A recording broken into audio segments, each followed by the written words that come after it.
안녕하세요. 오늘도 사연살롱을 찾아주셔서 감사합니다. 결혼 3년차 여성이에요. 누가 그런 말을 하더라고요. 세상에서 가장 불쌍한 사람은 엄마가 없는 사람이라고요.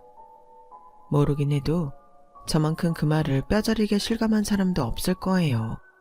저는 10살 때 엄마랑 헤어진 뒤로 불과 얼마 전까지도 엄마 정을 못 받고 살아왔어요. 제가 초등학교 3학년 때 엄마가 집을 나가셨거든요. 어린 시절 제 기억 속 부모님은 늘 다투셨어요. 아빠가 하시던 일이 잘 안 되기 시작하면서부터는 싸우는 날이 더 잦아졌고, 술에 취해 폭력을 휘두르는 아빠 때문에 엄마는 얼굴에 멍이 가시지 않았었죠. 그런 날들이 이어지던 어느 날 학교에서 돌아와 보니 늘 반갑게 저를 맞아주시던 엄마가 보이지 않더라고요. 뒤늦게서야 엄마가 집을 나갔다는 사실을 안 저는 엄마를 따라가겠다고 발을 동동 구르며 울먹였어요. 그러자 친할머니가 호통을 치시더군요. 울 거 없다. 너 싫다고 버리고 나간 애미는 뭐하러 찾아? 어휴, 독한 년. 어떻게 서방이랑 자식까지 버리고 집 나갈 생각을 해? 독해도 이렇게 독한 년이 있을까? 앞으로 너도 네 엄마 찾을 생각 말고 네 아빠 잘 챙길 생각이나 해. 한창 부모의 보살핌을 받아야 할 나이에 엄마와 생이별을 한 저는 더 이상 집에서 어리광조차 부릴 수 없게 되었어요. 엄마가 집을 나가신 이후로 저희 집은 많은 게 달라졌어요. 가장 눈에 띄게 바뀐 건 밥상이었죠. 따뜻한 국과 찌개가 있던 자리엔 시장에서 사온 밑반찬과 김이 놓였고, 그나마도 여의치 않을 땐 컵라면과 빵이 주식이 되었어요. 친구들은 급식이 맛이 없다고 투정을 부리며 남기곤 했는데 저한테는 급식이야말로 제가 먹을 수 있는 최고의 한 끼였어요. 가끔 친할머니가 김치와 밑반찬 등을 가져다 주시긴 했지만 솔직히 입에 맞지도 않고 그나마도 얼마 가지 않아 바닥이 나곤 했어요. 먹는 것 외에 빨래며 청소, 그 밖의 집안일들은 아빠가 도맡아 했었는데 아무래도 일 때문에 휴일에 몰아서 하다 보니 깨끗한 옷과 실내화를 기대하기는 힘들었어요. 그 당시 아빠 머리가 시원치 않아서 도우미 아줌마를 부를 형편이 안 되니 어쩔 수 없었죠. 하는 수 없이 제가 어깨너머로 보고 배운 대로 세탁기도 돌리고 설거지도 했지만 어디 어른 손만 하겠어요? 친할머니는 저희 집에 오실 때마다 집안 꼴을 보시고는 한 소리를 하셨어요. 아이고, 내가 못 살아. 집안 꼴이 돼지우리가 따로 없네. 이놈의 기집애야, 집안 꼴이 이게 뭐냐? 네 애비는 밤낮으로 돈 버느라 죽을 똥살똥하는데 딸내미가 돼선 집안 살림도 하나 못해. 내가 네 나이 땐 밥이며 빨래는 물론 어린 동생들까지 챙기고 살았다. 치애미 닮아서 치아빠 불쌍한 것도 모르는 못돼 처먹은 년 같으니라고. 애미나 딸년이나 내 새끼 등골 빼먹고 사는 것밖에 모르지. 제 딴엔 한다고 하는데도 할머니는 늘 저희 엄마까지 들먹이며 타박이셨고, 그럴수록 저는 친할머니와 거리를 두게 되었어요.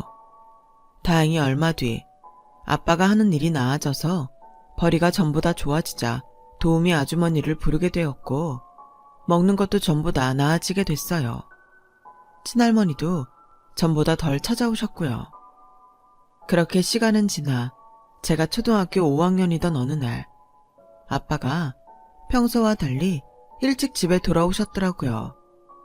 그리고는 제 방에 들어와 뜬금없이 엄마가 보고 싶지 않냐고 물었어요. 제 눈치를 살피는 아빠를 보니 저도 모르게 속에 없는 말이 나왔어요. 나 싫다고 버리고 간 엄만데 내가 왜 보고 싶겠어? 그런 엄마 나도 싫어. 그러자 아빠는 어두운 표정으로 고개를 떨구고 말했어요. 혜진아, 너희 엄마 너무 미워하지 마. 엄마가 너 미워서 집 나간 거 아니야. 아빠가 미워서 그런 거지. 그리고 엄마가 너 버린 거 아니야. 아빠가 혼자 버려지는 게 두려워서 너 두고 가라고 했던 거야. 아빠의 그 말에 정신이 확 드는 것 같았어요. 그동안 엄마가 날 버렸다고 생각했는데 그게 아니었으니까요. 혜진아, 그래서 말인데 언제까지 네가 엄마 없이 살 수는 없잖아. 그래서 아빠가 엄마를 데려올까 하는데 넌 어떻게 생각해? 엄마가 온대? 언제? 혜진이가 원하면 아빠가 내일이라도 당장 데려올게. 엄마가 다시 온다는 말에 너무 기뻐서 그날 밤 한숨 못 잤어요. 그런데 네가 혜진이구나. 예쁘게 생겼네. 오늘부터 아줌마가 혜진의 엄마야. 우리 앞으로 잘 지내보자. 우리 엄마가 돌아오시는 줄 알았는데 낯선 아줌마가 저희 집에 왔더라고요. 아빠가 말한 엄마는 제 친엄마가 아닌 새엄마였던 거예요. 새엄마는 저보다 3살 어린 아들을 데리고 왔는데 어찌나 장난이 심한지 집에 온 지 몇 분도 안 돼서 제 방을 난장판을 만들었어요. 그런데도 아빠는 혼내긴커녕 모처럼 집안이 북적거리는 게 사람 사는 집 같다며 좋아하시더군요. 저 하나 빼고 다들 들뜬 모습이었어요.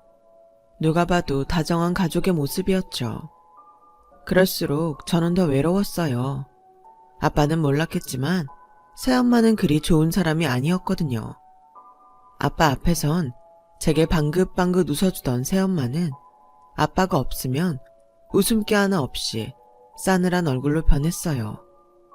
새엄마는 아빠가 안 계시는 낮에 집에 친구분들을 데려와 화투를 치거나 술판을 벌이셨어요. 그리고는 그럴 때마다 술주정하듯 제게 화를 내셨어요. 저기 집에만 보면 우라가 치밀어. 눈빛이 재수없단 말이야. 건방지게 눈 내리깔고 있는 것도 싫고 슬금슬금 눈치 보는 것도 짜증나. 너 하나만 없으면 우리 세 식구가 걱정 없이 살 수 있는데. 얘, 너 친엄마랑 연락은 하니? 네 엄마 보고 너 좀 데려가라고 그래. 너 때문에 집안 분위기가 우중충해진단 말이야. 아, 내 팔자야. 내가 전생에 무슨 죄를 지었길래 남의 자식까지 데리고 살아야 하냐고. 네 할머니가 그러는데 네가 그렇게 니네 엄마랑 닮았다며? 난 네 아빠가 너 볼 때마다 전차 떠올리는 것 같아서 싫어. 그냥 네가 알아서 꺼져주면 안 될까? 내 눈앞에 띄지 말란 말이야. 너만 보면 열불이 터진다고. 새엄마는 뭐가 그리 두려웠는지 아빠가 제 친엄마를 생각할까봐 전전긍긍했어요. 엄마를 닮은 저한테 화풀이를 할 정도로요. 혹여 아빠가 제 방에 들어와 단둘이 대화라도 나눌라 치면 어떻게 알고 득달같이 달려와 부녀간에 무슨 말을 하나 귀를 세우곤 했어요. 제가 고등학교에 들어가고부터는 그런 의심병이 더 심해져서 대놓고 아빠랑 싸우기까지 했어요. 다 큰 딸년방에 왜 들어가? 할 말 있으면 나 있는 데서 하라고. 둘이 무슨 얘기했어? 내 욕했어? 사람 미치는 걸 볼 거야? 말해보라고. 히스테리에 가까운 새엄마 행동에 더는 제가 집에 있을 수가 없었어요. 그래서 학교 근처에 원룸을 얻어서 혼자 살겠다고 했죠. 당연히 아빠는 반대했지만 새엄마 등살에 결국 허락을 해주셨어요. 집을 나와 살게 된 저는 지긋지긋한 새엄마 잔소리를 벗어나 살게 되니 그렇게 좋을 수가 없었어요. 내 물건에 함부로 손대는 남동생도 없고 죄 지은 사람처럼 눈치 보고 살지 않아도 됐으니 천국이 따로 없었죠. 처음엔 하루가 멀다고 찾아오던 아빠도 시간이 지나자 차츰 발길이 뜸해졌고 명절에는 얼굴을 볼 정도로 사이가 멀어졌어요. 그러다 제가 서울에 있는 대학에 입학하는 바람에 아예 서울로 집을 옮긴 이후로는 명절에도 얼굴 보기 힘들 정도로 소원해졌고요. 그러다 제가 대학교 3학년 가을에 비보가 날아들었어요. 아빠가 사고로 세상을 떠나신 거죠. 장례가 끝나자 새엄마는 작정한 듯 제게 그러시더군요. 혹여 유산을 바란다면 꿈도 꾸지 마. 네 아빠가 죽었으니 모든 재산은 배우자인 내가 상속받는 거야. 난 너한테 10원 한 장 줄 생각 없으니 지금 살고 있는 원룸도 비워줘. 생전에 네 아빠가 구해준 거니까. 그것도 다 유산 아니겠니? 그럼 저는 어떻게 살라고요? 저 유산 같은 건 바라지도 않아요. 그러니까 저 지금 사는 집만 건들지 말아주세요. 그럼 조용히 연 끊고 살게요. 얘 정말 웃긴 애네? 넌 양심도 없니? 넌 그동안 네 아빠 돈으로 대학도 가고 용돈 받아가며 서울에서 신나게 살았잖아. 내 아들은 대학도 못 보내서 고졸로 땡쳤는데 그만큼 키워준 거면 부모 노릇 할 만큼 한 거니까 더 욕심부리지 말고 앞으로 네 힘으로 살 궁리해. 들어보니 고시원인가 뭔가 하는 데는 보증금 없이도 들어가더라. 그 정도는 네가 벌어서 살 수 있잖아. 그동안 부모 덕에 편히 살았으면 이제는 네 힘으로 살 생각을 해야지. 그러니 앞으로는 집에 찾아올 거 없다. 너나 나나 서로 얼굴 보고 살 이유는 없는 사람들이니까. 기다렸다는 듯 저를 내쫓은 새엄마는 아빠 공장까지 팔고는 모든 재산을 들고 아들과 동네를 떠났어요. 그런데 장례를 치르고 얼마 지나지 않아 제가 사는 서울 집으로 낯선 사람들이 찾아왔더라고요. 아빠 공장에서 일하시던 분들인데 퇴직금은 고사하고 월급도 못 받고 쫓겨났다며 돈 받으러 왔다더군요. 새엄마가 제 원룸 보증금 빼서 받아가라고 했다는 거예요. 새엄마한테 전화를 했지만 제 전화는 받지도 않더라고요. 학생 신분에 가진 거라곤 월세 원룸인 전부인 저는 이 일을 어떻게 감당해야 할지 몰라 발만 동동 굴렀어요. 친할머니도 몇 년 전 돌아가신 데다 제 주변엔 친인척도 없어서 누구한테 도움받을 길이 없었으니까요. 악에 바친 공장 사람들은 당장이라도 원룸을 빼서 돈을 갚으라고 성화였고 저는 그들을 상대로 시달려야 했어요. 그러던 어느 날이었어요. 저랑 같은 층에 사는 복학생 오빠가 작정한 듯 다가와 그러더군요. 바보같이 당하지 말고 새엄마부터 찾아가서 유산배분 받으세요. 그쪽한테도 상속지분 있으니까. 새엄마의 말과 달리 저한테도 아빠가 남긴 유산에 대한 권리가 있더라고요. 정확히 새엄마와 저 동생은 1.5대 1대1 비율로 유산을 받을 수 있었어요. 공장 사람들 월급을 제한 전 재산에서 그 비율로 받으면 되니까 제 원룸도 지킬 수 있고 그 외에 유산으로 돈도 더 받을 수 있게 되었죠. 물론 그 과정이 순탄치는 않았어요. 지 엄마도 버리고 간 년을 지금까지 딸이라고 키워줬더니 그 은혜를 이렇게 갚는 거니? 이러니 머리 검은 짐승은 거두지 말라고 하지. 아주 못돼먹은 년 같으니라고. 아주머니, 입은 삐뚤어져도 말은 바로 하셔야죠. 아주머니가 언제 혜진이한테 엄마 노릇 해줬습니까? 혜진이 혼자 사는 집에 한 번이라도 찾아온 적 있어요? 없죠? 딸이라고 생각한다면 여자애를 혼자 타지에 보내놓고 나 몰라라 하면 안 되죠. 그게 무슨 부모입니까? 그리고요, 혜진이 아버지가 남긴 유산은 당연히 혜진이 몫이에요. 그걸 아줌마가 갈취한 거라고요. 한 번만 더 혜진이 앞에 나타나서 그딴 개소리 하시면 그땐 가만 안 있습니다. 법정에서 만나게 될 줄 알라고요. 그저 원룸 복도에서 몇 번 마주친 게 다였던 선배는 마치 제 보호자나 되는 것처럼 새엄마를 쏘아붙였어요. 그 덕에 돈을 안 내놓겠다고 난리를 피우던 새엄마는 결국 백기를 들었죠. 거기다 생각지도 못했던 것까지 도움을 주었어요. 혜진아, 혹시 너희 친어머니랑 만나볼 생각 있어? 전에 TV에서 보니까 걔 중에 유전자 등록을 해둔 사람들은 친부모를 찾기도 하더라고. 혹시 모르니까 너도 한번 해봐. 선배 말에 혹시나 하는 마음으로 덕분에 유전자 등록까지 해두었어요. 얼떨결에 선배 도움으로 유산까지 받게 된 저는 백화점에 들러 선배한테 줄 선물로 명품 지갑을 샀어요. 밥 한 끼로 때울 일은 아니니까요. 지갑을 받은 선배는 이런 거 말고 밥이나 사라며 돌려주더라고요. 너 이제 그 돈 가지고 혼자 살아야 돼. 앞으로 널 도와줄 부모님도 없잖아. 그런데 돈을 이렇게 흥청망청 쓸래? 지갑은 백화점 가서 환불해. 난 그런 지갑 들고 다닐 만큼 대단한 사람도 아니고 그 지갑을 채울 돈도 없는 놈이라고. 정 고마우면 삼겹살이나 쏘든가. 결국 지갑은 환불했고 삼겹살을 사다가 선배랑 집에서 구워 먹었어요. 그 일 이후 선배와 저는 친한 오빠 동생 사이가 됐고 치킨을 시켜 먹거나 짜장면을 시켜 먹을 때 늘 같이 시켜 먹곤 했어요. 1인분 배달이 안 된다는 이유였지만 실은 서로에게 호감이 있었거든요. 남자 손이 필요한 일엔 오빠가 와서 도와주고 반찬이며 살림도구, 옷을 살 때는 제가 도움을 주곤 했어요. 대학을 졸업하고 취업을 한 뒤에도 우린 퇴근 후 옥상에 올라가 맥주를 마시며 하루를 마감하는 사이로 지냈어요.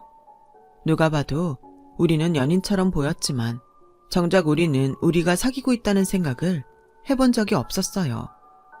그저 늘 곁에 있는 사람이라서 너무도 당연하게만 생각했었거든요. 그러다 연애도 건너뛰고 결혼을 결심하게 된 건 오빠네 집에서 선을 보라고 닥달을 했기 때문이에요. 처음에 그 말을 들었을 땐 오빠가 장난을 하는 줄 알았어요.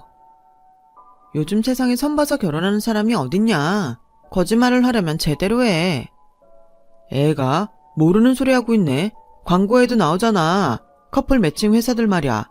엄마가 더 나이 들기 전에 손주 한번 안아보시겠다고 나 몰래 가입했나봐. 사진 보니까 너보다 훨씬 이쁘더라. 초등학교 선생이라나? 놓치기 아까운 자리라는데 나 이 선 볼까 말까? 그걸 왜 나한테 물어? 오빠랑 나랑 무슨 사이라고. 알아서 해. 정말 후회하지 않겠어? 오빠의 마지막 말에 나도 모르게 가슴이 휑해지는 것 같았어요. 언제까지고 옆에 있어줄 것만 같았던 사람이 남의 남자가 되어 내 곁을 떠날지 모른다는 생각을 하니 이제야 오빠가 나한테 얼마나 중요한 사람인지 알겠더라고요. 그래서 창피함도 무릅쓰고 제가 먼저 프로포즈를 했지 뭐예요. 어머님께는 내가 손주 안겨드리면 되잖아. 그러니까 손 보지 마. 그제 오빠는 피식 웃고는 쇳불도 당김에 빼랬다고 당장 반지부터 사러 가자고 했어요. 그날 그렇게 커플링을 사서 낀 우리는 그 주 주말에 오빠 부모님을 찾아뵙고 인사를 드렸어요. 수원에서 식당을 하시는 시부모님은 그리 까탈스러운 분들이 아니라서 당사자들이 좋다는데 더 기다릴 게 뭐 있냐시며 해를 넘기지 말고 바로 식 올리라고 하셨어요. 오빠를 통해 저희 집 사정을 알고 계셔서 결혼 준비는 시어머님이 많이 도와주셨어요. 친정이 없다는 게 이렇게 주눅드는 일인 줄 처음 알게 된 저로서는 시어머니 눈치를 볼 수밖에 없었어요. 내 눈치 볼 거 없어. 따지고 보면 나도 고아야. 어릴 때 친정엄마가 세상 떠나시고 작년에 친정아버지마저 세상을 떠나셨거든. 부모 자리까지 자식이 책임지고 살 수는 없는 거잖니? 그러니까 우리 대연이랑 아들 딸 낳고 재미지게 살 생각만 하렴. 시부모한테 효도하겠다는 생각도 마라. 부모는 내 자식이 행복하게 사는 거 볼 수 있으면 그걸로 족하니까. 친정엄마 정을 못 받고 살아온 제게 어머님은 친정엄마 몫까지 해주셨어요. 그렇게 우리는 만난 지 7년 만에 결혼을 하게 되었어요. 시부모님은 가게 일이 바쁘시다는 핑계로 자주 내려오지 말고 명절에나 얼굴 보고 살자고 하셨지만 그게 다 저희들 편하게 해주시려고 일부러 그러신다는 건 알고 있었어요. 저희 부부가 주말에 가게로 찾아가면 그렇게 반가워하셨거든요. 남들은 시댁에서 받는 스트레스로 시자만 들어도 치가 떨린다는데 저는 외롭게 살아서 그런 건지 좋은 시부모님을 만나서 그런 건지 시댁에 가는 것도 꺼려지지 않았어요. 불과 결혼 1년 차였기에 그랬는지도 모르겠지만요. 그런데 문제는 엉뚱한 곳에서 터졌지 뭐예요. 글쎄 멀쩡히 회사에 다니던 남편이 휴직을 하겠다는 거예요. 오빠, 그게 무슨 소리야? 휴직이라니? 회사에서 무슨 문제 있어? 한 1년 쉬면서 내 인생을 뒤돌아볼 생각이야. 일종의 안식년이랄까? 사실 내 꿈이 백수로 사는 거였거든. 이게 무슨 개풀 뜯어먹는 소린가 싶어서 버럭 소리를 질렀어요. 미친 거 아니야 정말? 누군 일하고 싶어서 이래? 나라고 회사 나가고 싶어서 나가냐고. 백수로 사는 게 꿈이었다고? 그럴 거면 결혼은 왜 했어? 설마 돈 벌어올 사람이 필요해서 나랑 결혼했던 거야? 말해봐. 남편은 능글맞은 미소를 보이며 그저 피식 웃기만 했어요. 그런 행동에 더 화가 나서 해서는 안 될 말까지 하게 되었죠. 이거 명백히 사기 결혼이야. 난 당신처럼 무책임한 남자랑은 못 사니까 백수로 살고 싶거든. 차라리 이혼부터 해. 혜진아, 딱 1년만 쉴게. 회사에도 얘기 잘해놨으니까 1년 뒤엔 바로 복직할 수 있어. 자기계발하는 셈 치고 1년만 참아줘. 기어이 남편은 회사에 휴직계를 냈고 졸지에 저는 외벌이로 남편을 부양하게 되었어요. 제 사정을 들은 직장 동료들은 어이가 없다며 저보다 더 난리를 쳤죠. 혹시 정대리 남편 바람난 거 아니야? 그렇지 않으면 한창 벌어도 시원찮을 판에 휴직이라니. 그것도 1년이나. 혹시 모르니까 남편 감시 잘해. 괜히 나중에 후회하지 말고. 선배 말 맞다나 저희 남편 행동을 보면 의심스러운 구석이 한둘이 아니었어요. 쉬겠다는 사람이 회사에 다닐 때보다 훨씬 더 규칙적인 생활을 하고 운동도 어찌나 열심히 하는지 누가 보면 대회라도 나가는 사람 같았거든요. 게다가 술, 담배도 끊고 인스턴트 음식도 딱 끊고는 꼴에 유기농 채소와 과일만 입에 댈 정도였죠. 그 바람에 식비는 둘이 벌 때보다 배는 더 나갔지만 남편은 아랑곳 않고 비싼 식재료를 사들였어요. 정말 너무 좋은 시어머니만 아니면 참고 싶지 않았을 정도예요. 시부모님 생각하며 참았더랬죠. 거기다 제가 일어나기도 전에 먼저 일어나서 아침 운동을 하고 오지를 않나. 낮 시간에도 어디를 다니는지 툭 하면 집을 비우고 다녔어요. 참다 못한 저는 회사에 일주일 휴가를 내고 남편 뒤를 밟았어요. 그런데 며칠을 쫓아다녔지만 남편의 행동에는 별다른 이상이 없더라고요. 새벽부터 운동을 하고 몸에 좋다는 채소로 즙을 짜서 먹고 매 끼니마다 신선한 재료로 밥을 지어 먹는 것 외엔 별 일을 안 했거든요.